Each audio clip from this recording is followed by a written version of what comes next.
समस्त गोटे गुरु दायित्व अच्छे गणतांत्रिक व्यवस्था आक्टिविस्ट हूँ मीडिया हूँ एडवोकेट भी हूँ भी जजेस हूँ जुडिशियरी हो समस्त दायित्व अच्छे जी जहाँ दायित्व निर्वाह कर जुडिशियरी प्रति गोटे राष्ट्र गोटे बड़ सम्मान थाए जिते बड़े लोक कौटी न्याय पाएनि से बड़े निश्चित भाव में गोटे जुडिशियरी की जाए एमएलए प्रचुर संपत्तिर मालिक हेले आम समय से लोक मैंने गोटे एमएलए एमपी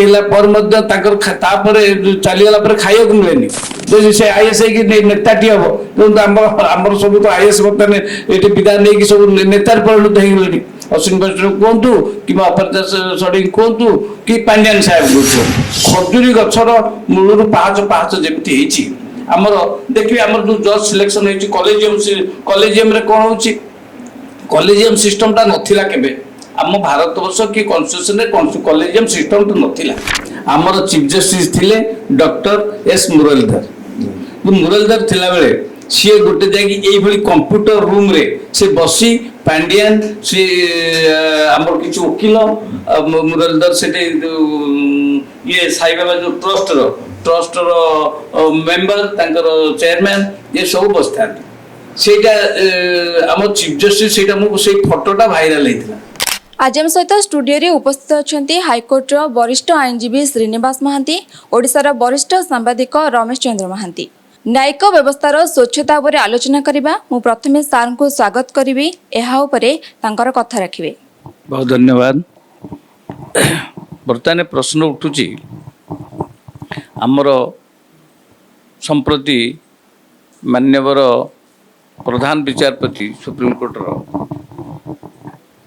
सूर्यकांत जो प्रकार टिप्पणी देइछंती जे समाज रे बेकारी यंगस्टर्स कि आरटीआई एक्टिविस्ट गोटे कॉकरोच उपाख्यानटा को चारिआडे बर्तमान विचार होची सेटा तारि उपरे किछि तो टिप्पणी आसुची तेणु से जोटा फेक एडवोकेट हंतु किछि अछंती किंबा आमर जो आरटीआई एक्टिविस्ट अछंती समस्त जदि कहीं तांकर पदमर्यादा को कई जदि आघात देउछंती किंबा कई आरटीआई एक्टिविस्ट किसी असत उपाय जदि कम किसी कर दंड विधान अच्छी किंतु आमर सुप्रीम कोर्टर आमर चीफ जस्टिस जी कि फाइनाल अथॉरिटी ऑफ जुडिशियरी से यही कमेंट करवाटा लोक मानकू किंबा आरटीआई एक्टिविस्ट की हो किंबा यंगस्टर मानक हो ए प्रकार कहवाटा केते समीचीन से आम से विषय डिस्कसन करवा से मोर बंधु अच्छा रमेश चंद्र महांती जे कि आमर वरिष्ठ सांबादिक तांको मध्य आमे किछि देखिबा तांकर अनुभूति कौन सी तो तांकर सबुथिरे भुवनेश्वर तांकर प्रगाढ़ ज्ञान अच्छी सोशल एक्टिविज्म मध्य से देखुछंती से कहि पारिबे। धन्यवाद श्रीनिवास बाबू आप गोटे भल टॉपिक आज आनिछंती इथिने मु कहूची जे जुडिशियरी समस्त ऊपर कमेंट करूची किंतु जुडिशियरी ऊपर जदि के कमेंट कला संगे संग कंटेंट ऑफ कोर्ट कहि करी ताको बांधु कि हैरान करूची सेते जुडिशियरी ऊपर के किछि कहंती नाही किंतु घटनाटी होची गोटे गणतंत्र रे जुडिशियरी जेंति गोटे अंग सेमती एक्जिक्यूटिव अंग लेजिस्लेटिव मध्ये गोटे अंग तेरे एई अंग माने जो ठिकना भाव में काम न करि परिबे ताले गणतंत्र भुसुड़ी पड़िबो। वर्तमान देखा जाउची जे गणतंत्र रे आपण चतुर्थ स्तंभ सेमती किछि कोडिफाइड न होइथिले मध्ये गणमाध्यम को लोके चतुर्थ स्तंभ कहउछन्ति गणतंत्र प्रथम व्यवस्था होची चेक एंड बैलेंस रखिबा सेतिबे एसो व्यवस्था करा जायछि न्यायिक व्यवस्था को जेहेतु हम देखिले जे लेजिस्लेटर होची के जे आईन तैयारी करे आईन रक्षक किंतु आईन को तर्जमा करबा काम होची जुडिशियरी रो एजुटी माने सरकार को काम सुरखुरी करे देबे लोक स्वार्थ पाए जो कथा हवा कथा से कथा से करिबे एबे देखा जाउची प्रधानमंत्री मध्य विभिन्न समय कौन कर ସାଧାରଣ ଲୋକ ଭଳିଆ କମେଣ୍ଟ କରୁଛନ୍ତି, ଗୋଟେ ପାର୍ଟିର ମୁଖ୍ୟ ଭାବରେ ବିଭିନ୍ନ ଦଳକୁ ମଧ୍ୟ କମେଣ୍ଟ କରୁଛନ୍ତି। ସେ ପ୍ରଧାନମନ୍ତ୍ରୀ ବୁଝିବା ଉଚିତ, କାରଣ ସେଇଟା ସେ ଯୋଉ ଗାଇମାଟା କୌଣସି ଭାବରେ କ୍ଷୁଣ୍ଣ ହେବା ଉଚିତ ନୁହେଁ। ସେମିତି ଜୁଡିସିଆରୀ ସେ ଯୋଉ କଥା କହିଲେ chief justice of supreme court, chief justice of supreme court ହଉଛନ୍ତି କିଏ?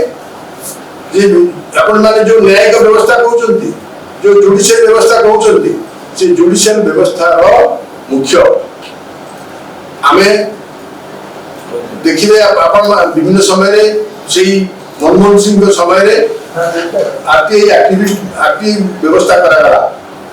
କାହିଁ କରାଗଲା ନା ଶାସନ ପ୍ରଶାସନରେ ଗୋଟେ ସ୍ୱଚ୍ଛତା ଆଣିବା ପାଇଁ ସମସ୍ତେ ସବୁ କଥା ପଚାରି ପାରିବେ, ସମସ୍ତଙ୍କୁ ପଚାରି ପାରିବେ।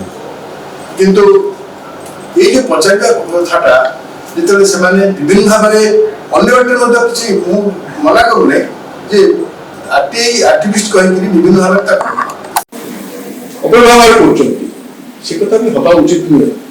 ଯଦି ନୁହେଁ ତେଣୁ ଏଇ ଯୋଉ ଚିଫ୍ ଜଷ୍ଟିସ୍ ଅଫ୍ ସୁପ୍ରିମକୋର୍ଟ କାହାକୁ କକ୍ରୋଚ୍ କହିବା, ମାନେ କକ୍ରୋଚ୍ ମାନେ ଅସରପା କହିବା ଏବଂ କାହାକୁ ଯୋଉ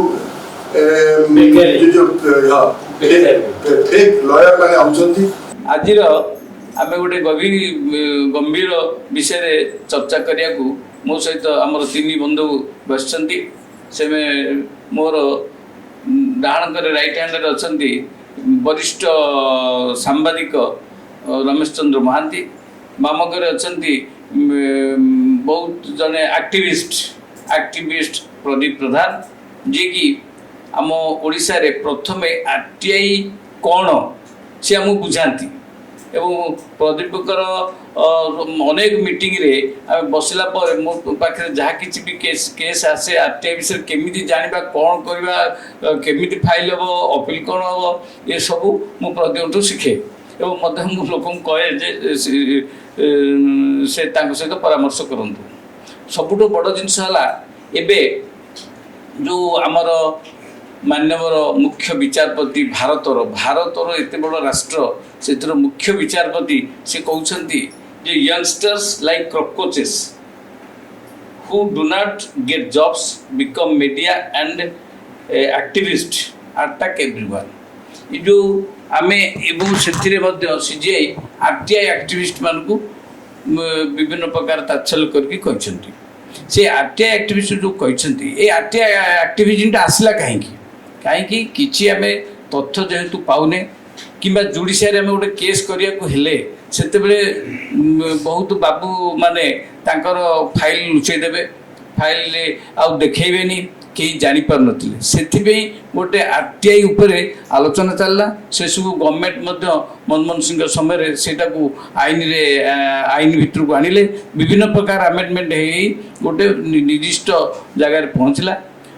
କିନ୍ତୁ କିଛି ଯଦି ଜଣକର ଯଦି କିଛି ଭୁଲ କରିଛନ୍ତି, ସେ ଭୁଲର ତଥ୍ୟ ଯଦି ବାହାରକୁ ଆସିଲେ ତ ଲୋକ କହିବେ ନା, ସମାଲୋଚନା କରିବେ। ଯଦି ସମାଲୋଚନାକୁ କାହାର ଭୟ ଥାଏ ତେବେ ସେ ସେଇ ଭୁଲଟା କରିବେନି। ତେଣୁ ଆରଟିଆଇ ଆକ୍ଟିଭିଷ୍ଟଙ୍କର ଭୁଲ କ'ଣ ହେଲା, ଯଦି ଭାବୁଛନ୍ତି ଆରଟିଆଇ ଆକ୍ଟିଭିଷ୍ଟ କେହି ଯଦି ବି ସେଇଟା ଭୁଲ ଭାବରେ ପ୍ରକାଶ କଲେ ସେଇଟାକୁ ମଧ୍ୟ ଆମେ ଦଣ୍ଡବିଧାନ ଅଛି, ଆମ ନ୍ୟାୟିକ ବ୍ୟବସ୍ଥା ଅଛି। କିନ୍ତୁ ଜଣକୁ ବିଭିନ୍ନ କଟୁକ୍ତି ଭାଷାରେ ସମାଲୋଚନା ଏବଂ ଚିଫ୍ ଜଷ୍ଟିସ୍ ଅଫ୍ ଇଣ୍ଡିଆ ଯଦି କରିବେ, ତାର ସେଥିରେ ଗଣତନ୍ତ୍ର କେତେ ସୁରକ୍ଷିତ ଏବଂ ଆମର ବ୍ୟାକ୍ ଟୁ ଯେଉଁ ରାଇଟ୍ ଟୁ ସ୍ପିଚ୍ଟା କେତେ ସୁରକ୍ଷିତ, ତା ଭିତରେ ଆମେ ଆଲୋଚନା କରିବା। ମୁଁ ବର୍ତ୍ତମାନ ବନ୍ଧୁ ରମେଶ ଚନ୍ଦ୍ର ମହାନ୍ତିକି ଦେଉଛି, ସେ ଏ ବିଷୟରେ ବିପଦ କହିବେ। ଧନ୍ୟବାଦ ଶ୍ରୀନିବାସ ବାବୁ। ନ୍ୟାୟିକ ବ୍ୟବସ୍ଥା ଏବଂ ଚିଫ୍ ଜଷ୍ଟିସ୍ଙ୍କ ଯେଉଁ କମେଣ୍ଟ, ଆରଟିଆଇ ଆକ୍ଟିଭିଷ୍ଟ ହୁଅନ୍ତୁ କିମ୍ବା ଆକ୍ଟିଭିଷ୍ଟ ହୁଅନ୍ତୁ କିମ୍ବା ମିଡ଼ିଆ ହଉ, ଯେଉଁ ଭଳି କମେଣ୍ଟ କଲେ ସେଟା ଦୁର୍ଭାଗ୍ୟଜନକ। କଥାଟି ହେଉଛି ଯେ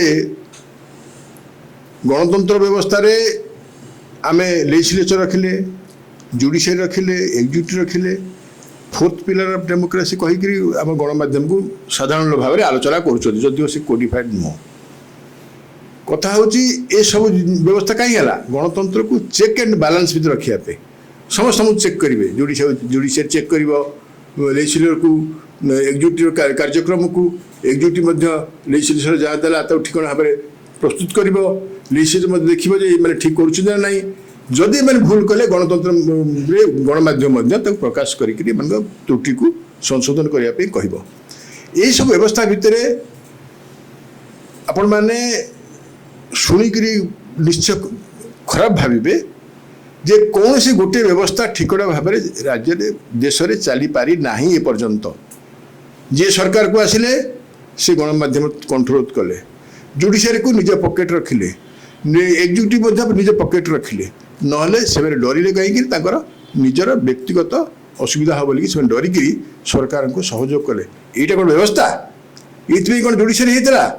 ଏଇଥିପାଇଁ କ'ଣ ଏକ୍ଜିକ୍ୟୁଟିଭ ହେଇଥିଲା, ଲେଜିସ୍ଲେଚର ହେଇଥିଲା? ତେବେ ଆମର ଯେଉଁ ବ୍ୟବସ୍ଥା ଭିତରକୁ ନ ଯାଇକିରି ତମେ ଯେଉଁ ଅବ୍ୟବସ୍ଥା କଥାଟାକୁ କହିକିରି ଲୋକଙ୍କୁ ବିଭିନ୍ନ ଭାବରେ ବିଭ୍ରାନ୍ତ କରୁଛ।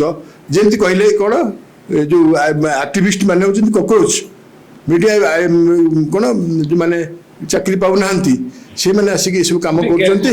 ହଁ, ତାଙ୍କୁ କାଜୁଆଲ ଭାବରେ ଜଣେ ଚିଫ୍ ଜଷ୍ଟିସ୍ ଅଫ୍ ଇଣ୍ଡିଆ କହିବାଟା କ'ଣ ନିହାତି ଦରକାର? ଯେଉଁ କଥା କହିଲେ ଚିଫ୍ ଜଷ୍ଟିସ୍ ଅଫ୍ ଇଣ୍ଡିଆଙ୍କ ଭର୍ସନ୍ ହେଉଛି ଲାଷ୍ଟ ଭର୍ସନ୍ ଜୁଡ଼ିସିଆରୀରେ, କାହିଁକି ତାଙ୍କ ଉପରକୁ ତାଙ୍କୁ କେହି ଚ୍ୟାଲେଞ୍ଜ କରିପାରିବେ ନାହିଁ। ଏ ହେଉଛି ବ୍ୟବସ୍ଥା। ସଂଶୋଧନ କରାଯାଇପାରେ କିନ୍ତୁ ଚ୍ୟାଲେଞ୍ଜ କରାଯାଇପାରିବ ନାହିଁ। ତେଣୁ ସେ ଜୁଡ଼ିସିଆରୀରେ ଯିଏ ଚିଫ୍ ରହିବ ସେ ଠିକଣା ଭାବରେ କାମ କରିବ।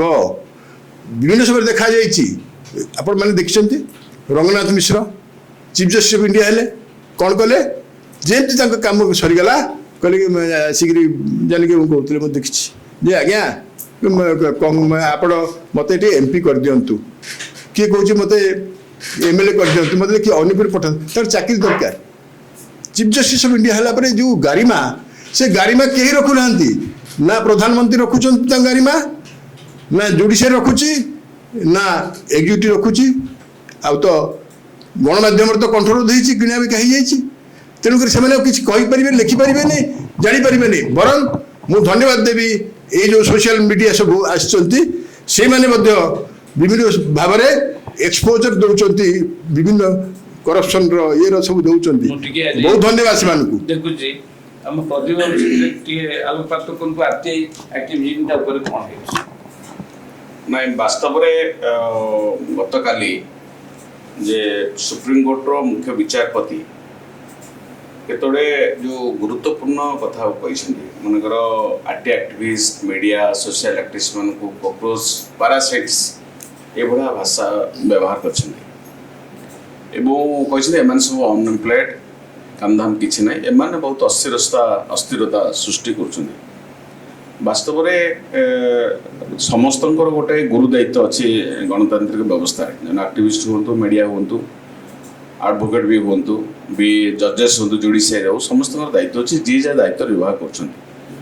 ଯଦି କାହାର ଦାୟିତ୍ୱ ନିର୍ବାହ କରିବାରେ କାହାର ଭୁଲ କୋଉଠି ଥାଏ ତାହେଲେ ନିଶ୍ଚିତ ଭାବରେ ସେ ଆଇନ ଅନୁଯାୟୀ ଦଣ୍ଡ ପାଇବେ ଭାରତୀୟ ନ୍ୟାୟ ବ୍ୟବସ୍ଥାରେ। ଏବଂ ଜଣେ ମୁଖ୍ୟ ବିଚାରପତି ଏଇଭଳିଆ ଗୋଟେ ଜେନେରାଲାଇଜ୍ ଷ୍ଟେଟମେଣ୍ଟ ଦେବେ, ସେଥିପାଇଁ ତାକୁ ନେଇ ବର୍ତ୍ତମାନ ତୀବ୍ର ପ୍ରତିକ୍ରିୟା ପ୍ରକାଶ ପାଇଛି। ଆର୍ଟିଆଇ ଆକ୍ଟିଭିଷ୍ଟକୁ ସେ ବେଶୀ ତାତ୍ସଲ୍ୟ କରିଛନ୍ତି। ପ୍ରଥମ କଥା ହେଉଛି ଯେ ସୂଚନା ଅଧିକାର ଆଇନ ଯଦି ଆଜି ଭାରତବର୍ଷରେ ହେଇଥାଏ ସେ ହେଉଛି ଆର୍ଟିଆଇ ଆକ୍ଟିଭିଷ୍ଟମାନଙ୍କ ଯୋଗୁଁ ହେଇଛି। କାରଣ ଏଇ ଗୋଟେ ଜନ ଆନ୍ଦୋଳନରୁ ହିଁ ସୂଚନା ଅଧିକାର ଆଇନ ଭାରତବର୍ଷରେ ଆଇନରେ ପରିଣତ ହେଇଛି। ଗୋଟେ ଆନ୍ଦୋଳନ ହେଲା ପରେ ଗୋଟେ ଆଇନ ହେଲା, ଦୀର୍ଘ 15 ବର୍ଷ ଧରି ଲଢ଼େଇ ପରେ ଏ ଆଇନ ହେଇଛି। ଏବଂ ଆଇନକୁ କାର୍ଯ୍ୟକାରୀ କରାଇବାଟା ହେଉଛି ଗୋଟେ ରାଷ୍ଟ୍ର ଦାୟିତ୍ୱ। ଜଣେ ନାଗରିକ ଭାବରେ ସୂଚନା ଅଧିକାର କର୍ମୀମାନେ ଆଇନକୁ ବ୍ୟବହାର କରନ୍ତି ଏବଂ ବହୁତ ସରକାରଙ୍କର ବ୍ୟବସ୍ଥାରେ ଥିବା ବହୁତ ତଥ୍ୟ ଲୋକଲୋଚନକୁ ଆଣନ୍ତି। କେଉଁ ଜାଗାରେ ବଡ଼ ବଡ଼ ଦୁର୍ନୀତି ହେଲା, ସରକାରଙ୍କର ନିଷ୍ପତ୍ତି ନେବାର ପ୍ରକ୍ରିୟା, ଏଇସବୁ ତଥ୍ୟ ଲୋକଲୋଚନକୁ ଆସେ। ତାଙ୍କର କାମ କେବଳ ସେତିକି ସୀମିତ ଥାଏ ଏବଂ ଯେଉଁ ଜାଗାରେ କରପସନ୍ ହୁଏ ସେଠି ଜାଗାରେ ଆଲିଗେସନ୍ ଆସେ, ଏକ୍ସପୋଜ ହୁଏ। ବଡ଼ ବଡ଼ ସ୍କାମ୍ ବି ଭାରତବର୍ଷରେ ଲୋକଲୋଚନ ଆସିଛେ। CWG ସ୍କାମ୍ କୁହନ୍ତୁ, ଆପଣ ଆଦର୍ଶ ହାଉସିଂ ସ୍କାମ୍ କୁହନ୍ତୁ, ଓଡ଼ିଶାରେ ମଧ୍ୟ ବି ବହୁତ ବଡ଼ ବଡ଼ ଖଣି ଜମି ଦୁର୍ନୀତିଟା ଆରମ୍ଭ କରି ଯେତେ ସବୁ ଲୋକଲୋଚନ ଆସିଛି, ସେଇଟା ଆର୍ଟି ଆକ୍ଟିଭିଷ୍ଟ ମାନେ ହିଁ ସେ କାମଟା ନିର୍ବାହ କରିଥାନ୍ତି। ଯଦି କୌଣସି ମାନେ କୌଣସି ଜାଗାରେ ଆର୍ଟିଆଇ ଆକ୍ଟିଭିଷ୍ଟ କାହା ଉପରେ ଯଦି କୌଣସି ଗୋଟେ ଦୋଷାରୋପ ଆସୁଛି, ସେ ସମ୍ପର୍କରେ ଆଇନଗତ କାର୍ଯ୍ୟାନୁଷ୍ଠାନ ଗ୍ରହଣ କରିବା ବା କୋର୍ଟ ତା ବିରୁଦ୍ଧରେ କାର୍ଯ୍ୟାନୁଷ୍ଠାନ କରିବା ସେଇଟା ସାଧାରଣ କଥା, ସେଥିରେ କିଛି ଅସୁବିଧା ନାହିଁ। କିନ୍ତୁ ଜେନେରାଲ ଗୋଟେ ଷ୍ଟେଟମେଣ୍ଟ ଦେବା ଯେ ଏମାନେ ସମସ୍ତେ ସତେ ଯେମିତି ରାଷ୍ଟ୍ର ବିରୋଧୀ ସମାଜ ବିରୋଧୀ ଏମାନେ ଅସ୍ଥିରତା ସୃଷ୍ଟି କରୁଛନ୍ତି ଏଇ ଟାଇପ୍ ଗୋଟେ ଷ୍ଟେଟମେଣ୍ଟ ଦେବାଟା ଆଦୌ ଗୋଟେ ଗ୍ରହଣୀୟ ନୁହେଁ ବରଂ ମୁଖ୍ୟ ବିଚାରପତି ଏଇ ଷ୍ଟେଟମେଣ୍ଟ ସେ ୱିଡ୍ର କରିବା ଉଚିତ।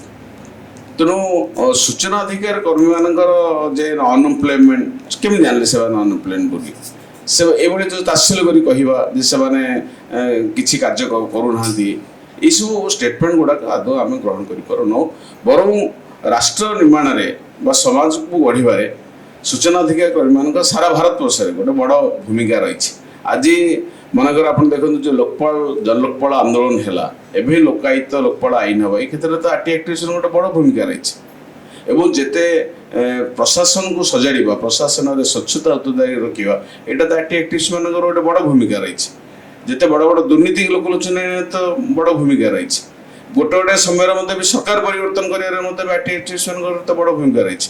ଏଇଟା ତ ମୁଖ୍ୟ ବିଚାରପତିଙ୍କୁ ତ ସ୍ୱୀକାର କରିବାକୁ ପଡ଼ିବ କିନ୍ତୁ ତା ନ କରିକିରି ଜେନେରାଲ ଗୋଟେ ଷ୍ଟେଟମେଣ୍ଟ ଦେଇକିରି ଏମାନଙ୍କୁ ପାରାସାଇଟ୍ କୋକ୍ରୋଚ୍ ସବୁ କହିବା ଏଇଭଳି କରିବା ଏଇଟା ନିଶ୍ଚିତ ଭାବରେ ମାନେ ଅସମ୍ମାନଜନକ ଗ୍ରହଣୀୟ ନୁହେଁ ଏବଂ ଆମେ ଅନୁଭବ କରୁଛୁ ଯେ ମୁଖ୍ୟ ବିଚାରପତି ଏଇ ଟାଇପ୍ ଷ୍ଟେଟମେଣ୍ଟ ଯେଉଁ ଦେଇଛନ୍ତି ଆକୁ ପବ୍ଲିକ ଡୋମେନରେ ସେ ୱିଡ୍ର କରିବା ଉଚିତ। କାରଣ ଜୁଡ଼ିସିଆରୀ ପ୍ରତି ଗୋଟେ ରାଷ୍ଟ୍ରରେ ଗୋଟେ ବଡ଼ ସମ୍ମାନ ଥାଏ। ଯେତେବେଳେ ଲୋକ କେଉଁଠି ନ୍ୟାୟ ପାଏନି ସେତେବେଳେ ନିଶ୍ଚିତ ଭାବରେ ଗୋଟେ ଜୁଡ଼ିସିଆରୀକି ଯାଏ। ଯଦି ଜୁଡ଼ିସିଆରୀ ଯଦି ଏଇ ଟାଇପ୍ ସବୁ ଅବାଞ୍ଛିତ ଷ୍ଟେଟମେଣ୍ଟ ସବୁ ଆସିବ ଯେଉଁମାନେ ବିଚାରପତି ମାନେ ଯଦି ଏଭଳି ଷ୍ଟେଟମେଣ୍ଟ ଦେବେ ତାହେଲେ ଲୋକ କେଉଁଠି ଯିବେ ଲୋକଙ୍କର କେଉଁଠି କାହା ପ୍ରତି ଆଉ ସମ୍ମାନ ରହିବ। ତେଣୁକରି ଗଣତାନ୍ତ୍ରିକ ବ୍ୟବସ୍ଥା ତ ଭୁଷୁଡ଼ି ପଡ଼ିବ। ଏଇଭଳି ଯଦି ଷ୍ଟେଟମେଣ୍ଟ ସବୁ ବିଚାରପତି ମାନେ ସବୁ ଦେବେ ପବ୍ଲିକ ଡୋମେନରେ ତାହେଲେ ଲୋକଙ୍କର ବିଶ୍ୱାସ ଆଉ ରହିବନି ଗଣତାନ୍ତ୍ରିକ ବ୍ୟବସ୍ଥା ବି ଆଉ ସୁରକ୍ଷିତ ରହିବ ନାହିଁ। ଏଇଟା ହେଉଛି କଥା। ଦେଖନ୍ତୁ ସବୁଠୁ ବଡ଼ କଥା ହେଲା ଆମ ଭାରତବର୍ଷ ବହୁତ ଦିନ ଧରି ମୁଗଲ ଏବଂ ବ୍ରିଟିଶଙ୍କ ଦ୍ୱାରା ଶାସିତ ହେଇକି ରହିଲା ପରାଧୀନ ଥିଲା। ସେଇଟା ଆମେ ଆମର ପୂର୍ବପୁରୁଷ ବହୁତ ସଂଘର୍ଷ କରି ମହାତ୍ମାଙ୍କ ନେତୃତ୍ୱରେ ହେଉ କି ସୁଭାଷ ବୋଷଙ୍କ ନେତୃତ୍ୱ ହେଉ ଆମେ ସ୍ୱାଧୀନତା ପାଇଲେ। ସେ ସ୍ୱାଧୀନତା ପାଇଲା ପରେ ଆମ ଦେଶରେ କ'ଣ ହେଲା ଆମେ ଗଣତନ୍ତ୍ର ଲୋକମାନଙ୍କର ତନ୍ତ୍ର ଲୋକମାନଙ୍କର ଶାସନ ଗୋଟେ ପ୍ରତିଷ୍ଠିତ କରାଗଲା। ସେଥିରେ ସମସ୍ତେ ମିଳିମିଶି ସେଥିରେ ରହିଲା ଯେ ଲେଜିସ୍ଲେଚର ଏକ୍ଜିକ୍ୟୁଟିଭ ଲେଜିସ୍ଲେଚର ଆଉ ଜୁଡ଼ିସିଆରୀ। ଯଦି ଲେଜିସ୍ଲେଚର ତାଙ୍କର ଆଇନ ପ୍ରଣୟନ କଲେ ଏକ୍ଜିକ୍ୟୁଟିଭ ତାକୁ ଏକ୍ଜିକ୍ୟୁଟିଭ କରିବେ ଯଦି କିଛି ଭୁଲ ହେଲା ସେଇଟା ଜୁଡ଼ିସିଆରୀ ଧରିବେ। କିନ୍ତୁ ଯଦି ଆମ ଜଜ୍ଙ୍କର କ୍ଲୋଜ୍ ମାଇଣ୍ଡ ହେଇଗଲା ଗୋଟେ ସେ ପଜେଷ୍ଟ ହେଇଗଲେ ଯେ ଏଇ ଲୋକରା ଏଇଆ ଖରାପ ତାଙ୍କର ମାଇଣ୍ଡରେ ରହିଲା ସେ ପ୍ରପର ଜଷ୍ଟିସ୍ ଦେଇପାରିବେ କି? ସେଥିପାଇଁ ଆମର ଯେଉଁ କୋଡ୍ ଅଫ୍ କଣ୍ଡକ୍ଟ ଅଛି ଜଜ୍ମାନଙ୍କ ପାଇଁ ଜଜ୍ ମାନେ ଏଇ ପବ୍ଲିକ କମେଣ୍ଟରୁ ନିବୃତ୍ତ ନିହାତି ରହିବା ଉଚିତ। They are not privy to make such type of comments. ଜୁଡ଼ିସିଆରୀରେ ସେ ଚିଫ୍ ଜଷ୍ଟିସ୍ ହୁଅନ୍ତୁ କିମ୍ବା ଜଜ୍ ହୁଅନ୍ତୁ କିମ୍ବା ମାଜିଷ୍ଟ୍ରେଟ୍ ବି ହୁଅନ୍ତୁ they are not privy to give any such type of comments unrestricted comments କେବେ କରିପାରିବା ଉଚିତ ନୁହେଁ। ସେଥିପାଇଁ ଆମର ସବୁଠୁ ଏବେ ଯାହା ଆମର ଅନୁଭୂତିରୁ ଦେଖାଗଲା ଯେ ସମସ୍ତଙ୍କର ଗୋଟେ ହେଇଛି ଏବେ ଆଉ ସ୍କୁଲରେ ପିଲାମାନେ ଆଉ ପାଠ ପଢ଼ୁନାହାନ୍ତି ସମସ୍ତେ ଚାହୁଁଛନ୍ତି ଆମେ ନେତା ହେବୁ।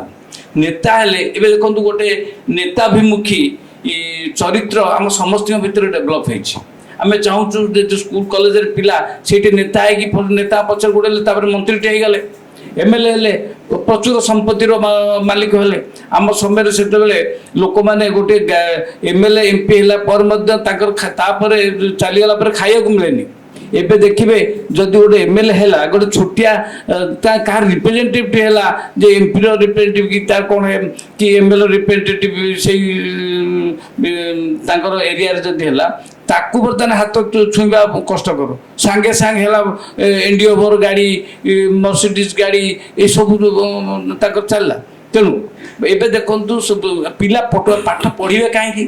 ପାଠ ପଢ଼ିବାର ଆବଶ୍ୟକତା ନାହିଁ ବୋଲେ ପାଠ ପଢ଼ିବେନି କାହିଁକି? ବର୍ତ୍ତମାନ ନେତା ହେଲା ତ ତାଙ୍କ ଭଲ ହେଲା। ତେବେ ଏବେ ଆଇଏଏସ୍ ଗୋଟେ ପିଲା ଭଲ ପାଠ ପଢ଼ିଲେ ଗୋଟେ ଆଇଏଏସ୍ ଚାକିରିଟାକୁ ସେ ଚିନ୍ତା କରୁଥିବ ସମସ୍ତେ ଭାବନ୍ତି ମୁଁ ଇଏ ଆଇଏଏସ୍ ହେବ। କିନ୍ତୁ ଏବେ ଆଇଏଏସ୍ ହେବା ଦରକାର କ'ଣ ଅଛି? ଯଦି ସେ ଆଇଏଏସ୍ ହେଇକି ନେତାଟି ହେବ ତେଣୁ ଆମର ସବୁ ତ ଆଇଏଏସ୍ ବର୍ତ୍ତମାନ ଏଠି ବିଦାୟ ନେଇକି ସବୁ ନେତାରେ ପରିଣତ ହେଇଗଲେଣି। ଅଶ୍ୱିନୀ ବୈଷ୍ଣବ କୁହନ୍ତୁ କିମ୍ବା ଅପରାଜିତା ଷଡ଼ଙ୍ଗୀ କୁହନ୍ତୁ କି ପାଣ୍ଡିଆନ ସାହେବଙ୍କୁ କୁହନ୍ତୁ ଏ ସମସ୍ତେ ବର୍ତ୍ତମାନ ନେତା ଅଭିମୁଖୀ ଗଲେ। ସେଇଭଳି ଆମର ଜୁଡ଼ିସିଆରୀରେ ମଧ୍ୟ କିଛି ଆମର ସନ୍ଦେହ ହେଉଛି। ଆମର ପ୍ରଥମେ ଆରମ୍ଭ କଲେ ରଙ୍ଗନାଥ ମିଶ୍ର ଆଇକି ଏମ୍ପି ହେବାକୁ ତାଙ୍କର ଚାଲିଲା ଯାତ୍ରା ଏଇଠି ତ ଗୋଗେଇ ହେଇଥିଲେ ନା, ଗୋଗେଇ ହେଇଥିବେ ତାଙ୍କର କିଛି କମେଣ୍ଟ ଫମେଣ୍ଟ ଦେଲେ ଗୋଗେଇ ହେଲେ ବି ଏବେ ଚାଲିଗଲେ ରିଟାୟାରମେଣ୍ଟ ପରେ ଆଉ କିଏ ପଚାରୁଛି। ତେଣୁ ଜଜେସ୍ ମାନେ ରେଷ୍ଟ୍ରିକ୍ଟେଡ୍ ୱାର୍ଡସ୍ ନିହାତି ତାଙ୍କର ପୋଜିସନ୍ ହେଉଛି ଭେରି କ୍ଲାସିଫାଏଡ୍। ସେମାନେ ସ୍ପେସିଫିକ୍ ଗୋଟେ ସେଇ ଇଏ ଉପରେ ଦେବେ, ଏମିତି ପବ୍ଲିକ୍ ଓପିନିଅନ୍ ଗୋଟେ ଫର୍ମ କରିବେ ଗୋଟେ ସେକ୍ସନ୍ ଲୋକଙ୍କ ଉପରେ, ସେଥିରେ ଭଲ ଲୋକ ଅଛନ୍ତି କି ଖରାପ ଲୋକ ଅଛନ୍ତି ସେ କେମିତି ଜାଣିଲେ? ତେଣୁ ଏ ପ୍ରକାର ଏଇଥିରୁ ଆମର ଅନୁଭୂତି ହେଉଛି ବର୍ତ୍ତମାନ ଜଜ୍ ସିଲେକ୍ସନ୍ ଭାରତ ବର୍ଷରେ ଜଜ୍ର ଯେଉଁ ହେବା ଆପଏଣ୍ଟମେଣ୍ଟର ସିଲେକ୍ସନଟାର ପଦ୍ଧତି ମଧ୍ୟ ବଦଳିବାର ଉଚିତ।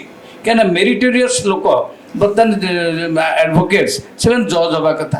ସେଥିପାଇଁ ଯେଉଁ ଆମର ଗୋଟେ ଏନ୍ଜେସି ଯେଉଁ ଆରମ୍ଭ ହେଇଥିଲା ବିଜେପି ଗଭର୍ଣ୍ଣମେଣ୍ଟର, ଆମର ଯାହା କିଛି ଭଲ ରେଷ୍ଟ୍ରିକ୍ଟେଡ୍ କାମ ହେଇଛି ବିଜେପି ଗଭର୍ଣ୍ଣମେଣ୍ଟର ହେଇଛି। ଦେଖନ୍ତୁ ଯେଉଁ ରେଡ୍ ବିକରିଂ ଲାଇଟ୍ ଥିଲା, ମୋଦି କହିଥିଲେ ଫଟାସ୍ କରି ଉଠେଇଲେ, ଜଜ୍ ମାନେ ସବୁ ପତିଆରା ଦେଖେଇକି ଯାଉଥିଲେ କ'ଣ ଇଆଡ଼େ ପେଟ୍ରୋଲିଂ ଗାଡ଼ି ତାପରେ ନାଲି ବତି ଗାଡ଼ି, ସେ ISF ମାନେ ସେଇଠି ମଜା ନେଉଥିଲେ, ବହୁତ ବାହାଦୁର ଦେଖାଉଥିଲେ। ବର୍ତ୍ତମାନ ସେ କେବଳ ବିଜେପି ଗଭର୍ଣ୍ଣମେଣ୍ଟ ଆସିଲା ସାହସ କଲା, ଯାହାଫଳରେ ସବୁ ଉଠେଇଦେଲେ ଗୋଟାଏ ଦିନରେ। ବର୍ତ୍ତମାନ ଆମର ଏଇ ଗଭର୍ଣ୍ଣମେଣ୍ଟ ପ୍ରାଇମ୍ ମିନିଷ୍ଟରକୁ ମଧ୍ୟ ଆମର ଅନୁରୋଧ ଏଇ ମାଧ୍ୟମରେ ମୁଁ କହୁଛି ଯେ ଆମର ଯେଉଁ କଲେଜିୟମ୍ ସିଷ୍ଟମଟା ଅଛି ବର୍ତ୍ତମାନ ସବୁ କଲେଜିୟମରେ ସବୁ ଅସୁବିଧା ହେଇଛି। ଆପଣ ଦେଖିବେ ଆମର ଜଜ୍ଙ୍କ ନା କ'ଣ କହିବି, ମାନେ ଖଜୁରୀ ଗଛର ମୂଳରୁ ପାହାଚ ଯେମିତି ହେଇଛି। ଆମର ଦେଖିବେ ଆମର ଯେଉଁ ଜଜ୍ ସିଲେକ୍ସନ୍ ହେଇଛି କଲେଜିୟମରେ କ'ଣ ହେଉଛି, କଲେଜିୟମ୍ ସିଷ୍ଟମଟା ନଥିଲା କେବେ ଆମ ଭାରତବର୍ଷ କି କନଷ୍ଟିଟ୍ୟୁସନରେ କଲେଜିୟମ୍ ସିଷ୍ଟମଟା ନଥିଲା। ଏଇ ଜଜେସ୍ ମାନେ ତାକୁ ଜୁଡ଼ିସିଆଲ ପ୍ରନାଉନ୍ସମେଣ୍ଟ କରି 93ରୁ ଏଇଟା ଆରମ୍ଭ ହେଲା। 81ରେ ଆମର SP Gupta versus union of India judgment supreme court ଦେଇଥିଲେ, ସେ ଠିକ୍ ଥିଲା। ତାପରେ 93ରୁ ଆରମ୍ଭ ହେଲା ଯେ 3 ଜଣିଆ ଜଜ୍ ରହିକି ଗୋଟେ ସେମାନେ ସିଲେକ୍ଟ କରିବେ କୌଣସି ଓକିଲଙ୍କୁ ସିଲେକ୍ଟ କରିକି ଜଜ୍ କରିବେ। ତାପରେ 98ରେ ହେଇଗଲା ଯେ 5 ଜଣିଆ ଜଜ୍ ମିଶିକି ତାକୁ କରିବେ। ଭାରତରେ ଡେମୋକ୍ରେସି କେମିତି ରହିବ ସେଥିପାଇଁ ଆମେ ଚିନ୍ତା କରିବା। ଆମର ଏଠି ଜଜ୍ ହେଇଛନ୍ତି ଯେଉଁଠି ୟା ପୂର୍ବରୁ ମୁଁ ତ ଥରେ କହିଥିଲି, ଯଦି ଆମେ ତେବେ ଇଏ ଯେଉଁ ଟାଇପ୍ର ଚିଫ୍ ଜଷ୍ଟିସ୍ କହିଲେ ଆମେ ତ ଆଉ କିଛି କମେଣ୍ଟ କରିପାରିବାନି। ଆମେ ଯଦି ଜଣେ ଭଲ କାମ କରୁଛି ସେ କମେଣ୍ଟକୁ ଭୟ କାହିଁକି? ୟା ପୂର୍ବରୁ ତ ଆମେ ସୁପ୍ରିମକୋର୍ଟରେ ଦେଖିଲେ ଯେ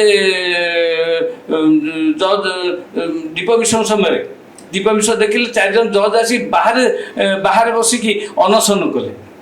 ମାନେ କେତେ ଜଜ୍ ହେଇକି ମଧ୍ୟ ସେମାନେ ନିଜେ ମଧ୍ୟ ନିରାପଦ ମନେ କଲେନି, ଯାହାଫଳରେ ଆସିକି ବାହାରେ ରହିଲେ।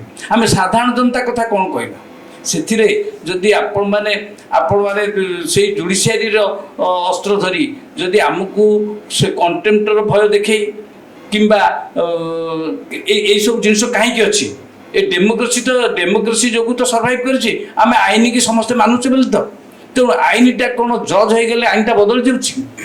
Because you are rendering the judgment. ଆପଣ ଜଜମେଣ୍ଟ ଦେଉଛନ୍ତି, ଆପଣ ଆମକୁ କାଲି କଣ୍ଟେମ୍ପ୍ଟରେ ବୁକ୍ କରିଦେବେ, ସେଇଟା ଲେଖିଦେବେ, ତେବେ ଏଇ ଡେମୋକ୍ରେସି ସେଇଟାକୁ ଆକ୍ସେପ୍ଟ କରୁଛି ଯେଉଁଦିନ। ତେଣୁ ଏମିତି ସମୟ ନ ଆସୁ ଯେମିତି ଗଣବିଦ୍ରୋହ ସୃଷ୍ଟି ନ ହେଉ।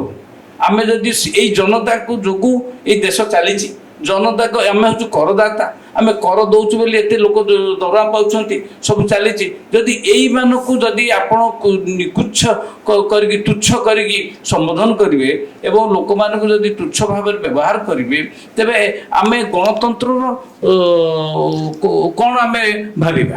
ଏଇ କଥା ଭଲ କଥାରେ କହିଲେ ଯେ ଏଇ ଯେଉଁ ଜଜ୍ ମାନେ ଜୁଡ଼ିସିଆରୀଟା କାହିଁ ଥାଏ? ଜୁଡ଼ିସିଆରୀ କ'ଣ କରେ ନା ସାଧାରଣ ଭାବରେ ଯେଉଁ ନ୍ୟାୟିକ ବ୍ୟବସ୍ଥା ଅଛି ତାକୁ ତର୍ଜମା କରେ, ତା ଛଡ଼ା ତାକୁ କମେଣ୍ଟ ଦେବାର ବ୍ୟବସ୍ଥା ନାହିଁ। ସେମାନେ ମଧ୍ୟ ପବ୍ଲିକ୍ ଏକ୍ସଚେକରରୁ ପଇସା ଦରମା ନିଅନ୍ତି। ଦେ ଆର୍ ଅଲସୋ ପବ୍ଲିକ୍ ସର୍ଭେଣ୍ଟ। ସେମାନେ ବୁଝିବା ଉଚିତ ଦେ ଆର୍ ନଟ୍ ଆଭଭ୍ ଲ। ତେଣୁକରି ବିଜୁବାବୁ ଯଥାର୍ଥରେ କହିଥିଲେ ଦି ଜଜେସ୍ ଆର୍ ନଟ୍ ହୋଲି କାଉସ୍। ବିଧାନସଭାରେ ମୋର ମନେ ଅଛି, ମୁଁ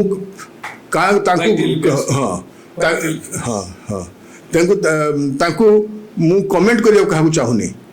ମୋ କହିବା କଥା ହେଲା ଯେ ଗଣତନ୍ତ୍ର ବ୍ୟବସ୍ଥାରେ ଯେଉଁମାନେ ସାଧାରଣ ଲୋକଙ୍କର ପଇସାରେ दरमा पाउचंती सेमाने साधारण लोकंकर सुविधा पाई व्यवस्था करिया दरकार आईनटा कोठ आसला law is coming out of common sense साधारण लोकंकर सुविधा पाई आईन हेची साधारण लोक असुविधा न हुए से कथा जुडिशियरी देखिबो साधारण लोक जमी असुविधा न हुए से आम पीपुल्स रिप्रेजेंटेशन एक्ट अनुसार आम विधायक बाछिचु अन्य पदवी देइछु समस्त को तेणु से साधारण लोक सुविधा देखिबार आवश्यकता निहाती रही मन इच्छा कहीं भाषण देकरी लोक को क्षुब्ध करें ना जो कथा कहते जे आगामी दिन में जो आकार विभिन्न स्तंभ गणतंत्र भुशुड़ी गणतंत्र जमी माने जनतंत्र परिणत होची निश्चय एपाई गोटे विद्रोह देश में देखादेव यहाँ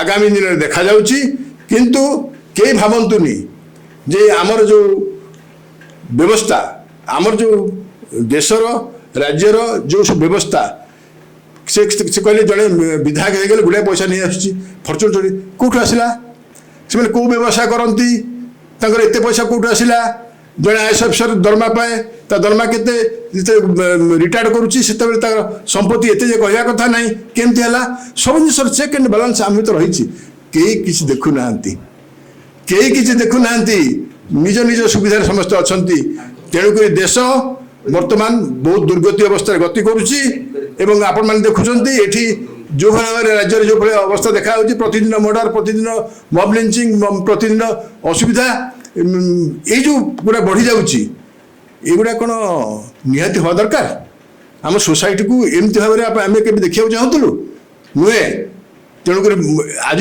समस्त को सावधान करदे उचित लोकों पैसा रे जो माने राज करुचंती से माने सुधरी जातु ना आगामी दिन में विद्रोह सम्मुखीन हेबे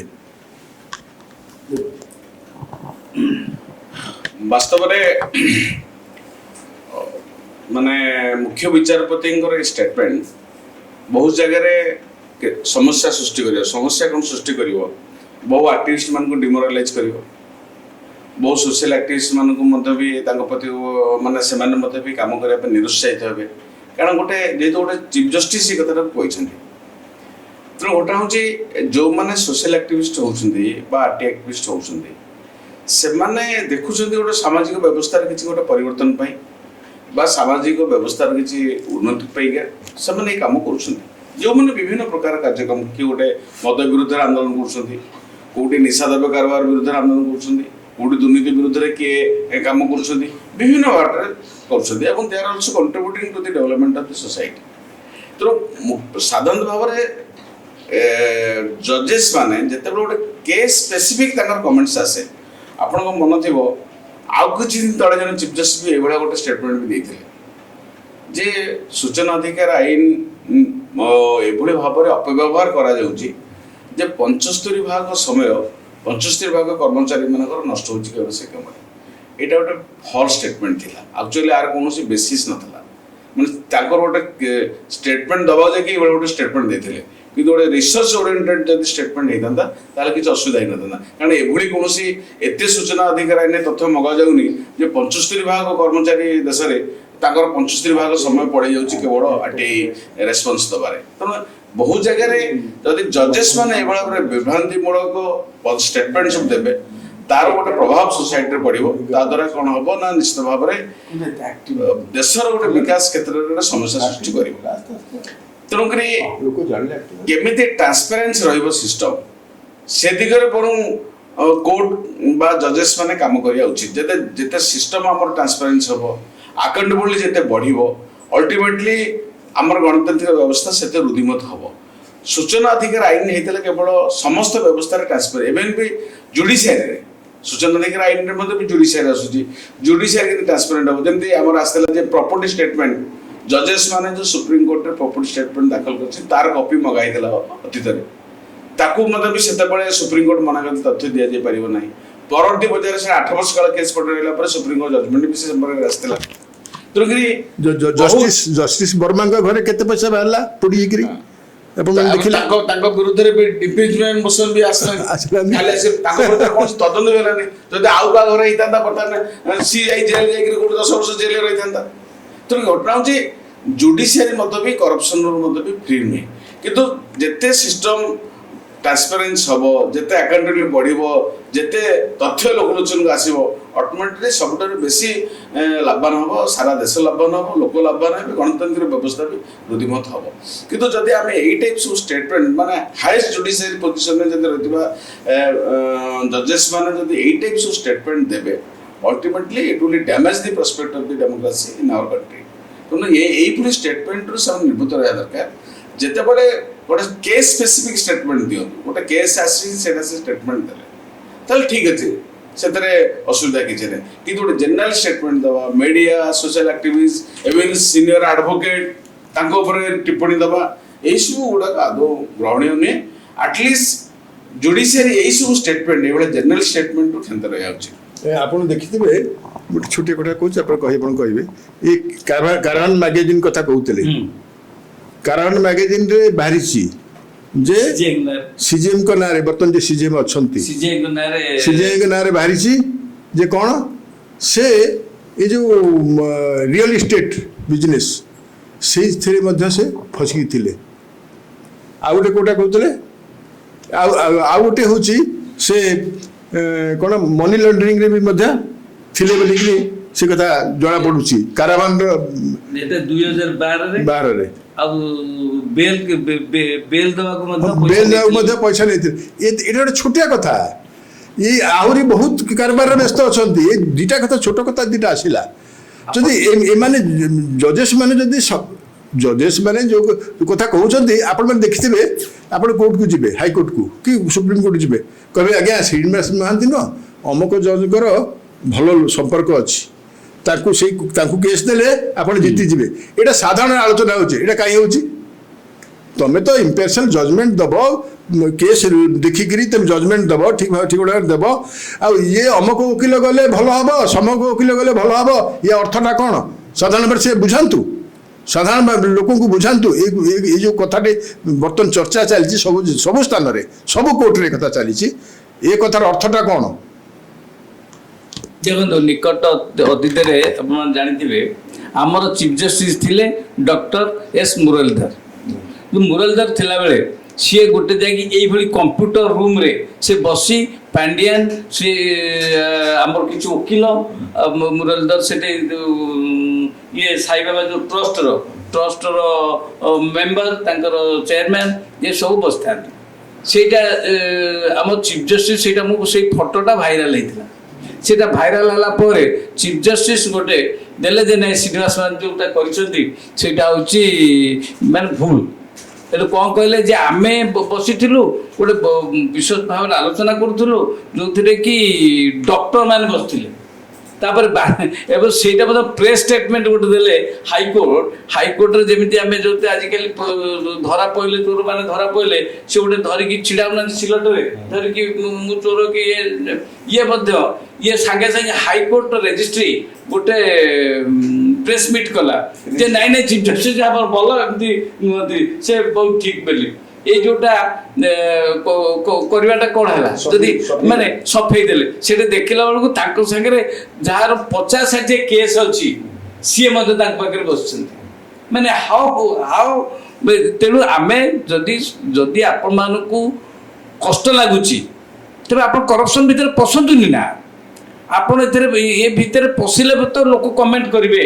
कहीं गणतंत्र लोक मानकर राष्ट्र यहाँ लोक मैंने ही शासन करता हो लोक मैंने आपण चाकरी कर भल कथा कहते एमानकू करप्शन रे पशिया किए कहला आमे आमे तो दरमा दउचु से सरकारी एक्सचेकर पैसा जो पाउचंती एटा साधारण लोक पैसा तेणु साधारण लोक को न्याय देवाई रखाई आपण मैंने भगवान नुहति आ मन इच्छा रोजगार करी आप जो संपत्ति बढ़ाऊँ से निवृत्त निहत रहा दरकार आज आज आज एते गाड़ी घोड़ा केमिति हो जाउची रिटायरमेंट पर एबे सब तो बड़ सिस्टम होईची आप देखिबे जजेस मैन रिटायरमेंट पर गोटे से सिस्टम करा हे जाईची जे आर्बिट्रेशन केस रे से प्रचुर पैसा रोजगार कर माने ए लोक मान तो माने एथिरे एक्सप्लॉइटेड होउचंती तो केते प्रकार असुविधा होची से आमे समस्ते देखिबा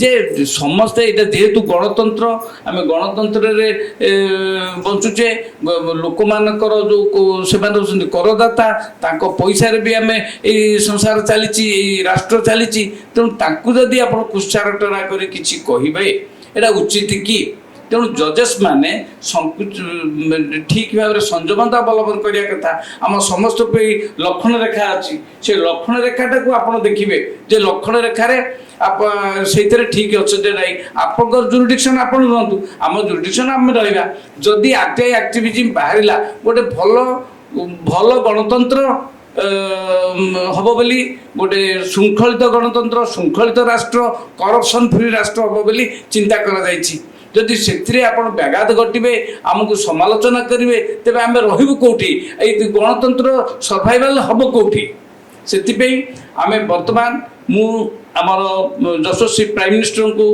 ନରେନ୍ଦ୍ର ମୋଦିଙ୍କୁ ଏବଂ ତାଙ୍କର ସରକାରଙ୍କୁ ଅନୁରୋଧ କରୁଛି ଏନ୍ଜେସି ଯେଉଁ ସ୍କିମ୍ଟା ଏନ୍ଜେସି ଯେଉଁ ଜଜ୍ ସିଲେକ୍ସନର ଯେଉଁ ପ୍ରକ୍ରିୟା କରିଥିଲେ ସେଇଟା ଯେମିତି ରେଡ୍ ବିକରିଂ ଲାଇଟ୍ ଗୁଡ଼ା ସବୁ ଉଠିଗଲା ସେଇଭଳି ଏଇ ଆଇନଟି ପୁଣି ଆହୁରି ଆଗ୍ରେସିଭ୍ ୱେରେ ତାକୁ ଆଇନ ପ୍ରଣୟ କରି ସେଇଭଳିଆ ଜଜେସ୍ with merit should be appointed ହେଲେ ଏଇ ଦେଶ ରକ୍ଷା ପାଇବ ନହେଲେ ଦେଶ ରକ୍ଷା ପାଇବ ନାହିଁ ଆପଣ ଭଲ କଥାରେ କହିଲେ ଜଜେସ୍ ମାନଙ୍କ ରିକ୍ରୁଟମେଣ୍ଟଟାକୁ ବି ସ୍ୱଚ୍ଛ କରାଯିବା ଦରକାର ଆହୁରି ଆକ୍ଟିଭିଟି ଯେମିତି ଆପଣ ଏଠି ଓଜେଏସ୍ କରୁଛନ୍ତି ସେଠି ଆଇଜେଏସ୍ କରୁନାହାନ୍ତି ଆଇଏଏସ୍ ଓଏସ୍ କରୁଛନ୍ତି ସେମିତି କରୁନାହାନ୍ତି ସେମାନଙ୍କୁ ତାକୁ ଧରିକି ଯାଉ ଆପଣ ଜଜେସ୍ ସୁପ୍ରିମକୋର୍ଟରେ କରୁନାହାନ୍ତି ଅସୁବିଧା କ'ଣ ହେଇଛି ଏଥିପାଇଁ ବର୍ତ୍ତମାନ ଗୋଟେ ସମୟ ଆସିଛି ବିଚାର ବିମର୍ଶ ହେବା ଦରକାର ଏବଂ ଠିକଣା ଭାବରେ ନିଯୁକ୍ତି ଜଜ୍ ମାନଙ୍କର ହେବା ଦରକାର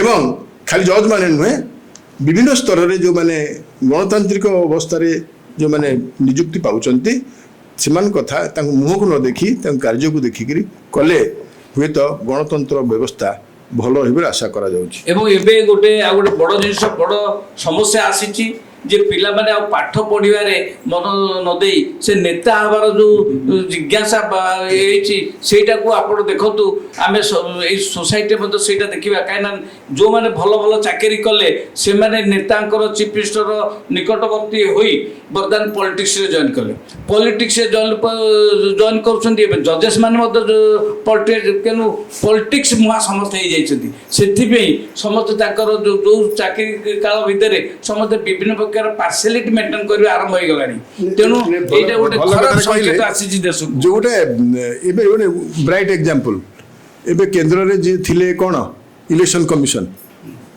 ରିଟାୟାର୍ଡ କଲା ପରେ ଆସିକିରି ଜଏନ୍ କରିଗଲେ ପରାମର୍ଶଦାତା ହେଇକିରି ଏ ଅର୍ଥଟା କ'ଣ ତେଣୁ ମୁଁ କାହା କଥା କହୁନି କେଉଁ ଦଳ କଥା କହୁନି କୌଣସି ସରକାର କଥା କହୁନି ସବୁ ସରକାର ଲୋକଙ୍କ ସ୍ୱାର୍ଥକୁ ଆଖିଆଗରେ ରଖିକିରି ନିଯୁକ୍ତି ଗୁଡ଼ିକ ସ୍ୱଚ୍ଛତା ସହିତ କରିବା ଦରକାର ଯାହାର ପାରଦର୍ଶିତା ଅଛି